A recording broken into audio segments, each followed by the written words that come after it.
Chapter 3. The birds were chirping in the tree outside John's window, and the sky beyond was deep blue. The bedroom door opened a few inches. "Hey, Sleepy," Mrs. Midas called. "Everyone else is up." John put on his bathrobe and slippers and ambled to the bathroom. His sister Mary was still brushing her teeth, and he had to wait until she finished. "Come on, Mary," he said a little crossly. "Don't take all morning." "Here you are," Mary said, handing him the toothpaste tube. While Mary soaped her face, John squeezed a little of the toothpaste onto his brush.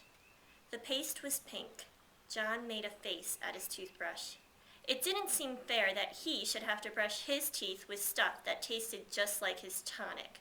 "Stinky taste," he called it. John opened his mouth and pushed in the end of the toothbrush. As soon as it touched his front teeth, he noticed a delicious sweetness in his mouth, a taste of the best kind of chocolate. He pushed the brush to and fro, and the taste seemed to grow stronger. He removed the brush. The bristles were brown. "What kind of toothpaste is this?" John asked. Mary was drying her face. "The same kind," she answered. "It says it on the tube." "Blanco Dent," John read. It was the same kind they always had. "Why is it chocolate flavored this time?" he asked. "Boy, it's good." "Silly," Mary said. "Of course it isn't chocolate."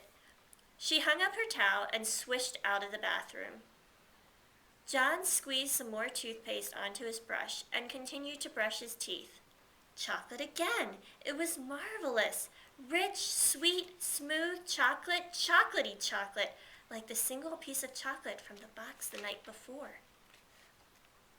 There seemed to be no further need for the toothbrush, so John rinsed it and hung it up.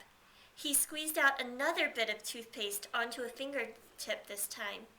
He put his finger into his mouth and ate the toothpaste off. When he took his finger out again, it was stained chocolate brown. John wasted no more time. He put the end of the toothpaste tube into his mouth and emptied the paste onto his tongue. It squeezed out like thick, creamy chocolate. Mary looked into the bathroom. "Hey, what are you doing?" she demanded. "Yummy," was all John said. John and Mary were a little late getting to the dining room, and Mr. Midas was already on the way to the train when they sat down at the breakfast table. "John ate up all the toothpaste," Mary told their mother. "Oh, you sneak," John whispered. "Well, you did," Mary reminded him. "And that's a waste. Isn't it a waste, Mother, to eat up all the toothpaste in one day?" Mrs. Midas was serving their orange juice. "Mary, really," she said. "I'm sure John was only joking. He must have been pretending to eat the toothpaste." "No, he wasn't," Mary insisted. "I was watching, and I saw him squeeze it right into his mouth. He said it was chocolate." "Oh dear," protested Mrs. Midas. "Chocolate again. Now I know it was a joke. He just wished it was chocolate, Mary. Come now, drink your orange juice, both of you. Your bacon and eggs will be ready in a minute." As Mrs. Midas left the room, John took up his glass of orange juice and put it to his lips. As soon as he tilted it and the liquid began to flow into his mouth, a happy look came into his eyes. "Boy, that's good," he said at last, lowering the empty glass. "Chocolate juice." Mary looked at John. Then she looked at her glass of orange juice. It was a bright orange color. She tasted it. It tasted like orange to her. "It is not chocolate juice," she said. "It's orange juice. Orange juice is good for you." "Yes, John," Mrs. Midas said, hearing the last few words as she carried in the tray of bacon and eggs. "You must drink your—" She caught sight of John's empty glass. "John," she said, "you're a good boy. That's the first time in ages you've finished your orange juice without having been told to." "It tasted of chocolate," John explained.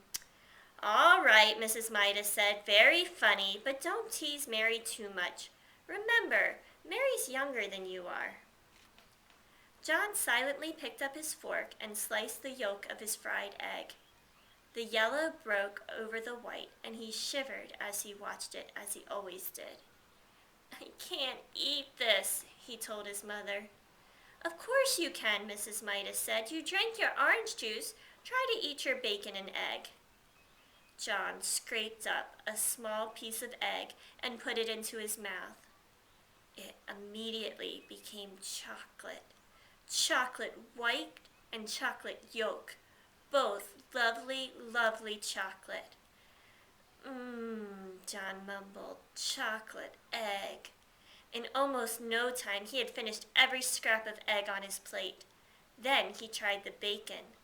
The bacon turned to chocolate too. John had never before enjoyed his breakfast so much. After the orange juice that had turned to chocolate juice in his mouth, and the fried bacon and egg that had turned to fried chocolate, he ate 2 slices of chocolate toast with chocolate butter and chocolate marmalade, washed it down with a glass of chocolate milk. "I'm very pleased with you this morning," Mrs. Midas said, as she helped John on with his coat. "If you promise to eat your lunch at school as well as you ate your breakfast, I'll give you a dime to buy some chocolates with." "Oh, that's all right," John said. "I don't think I'll need it."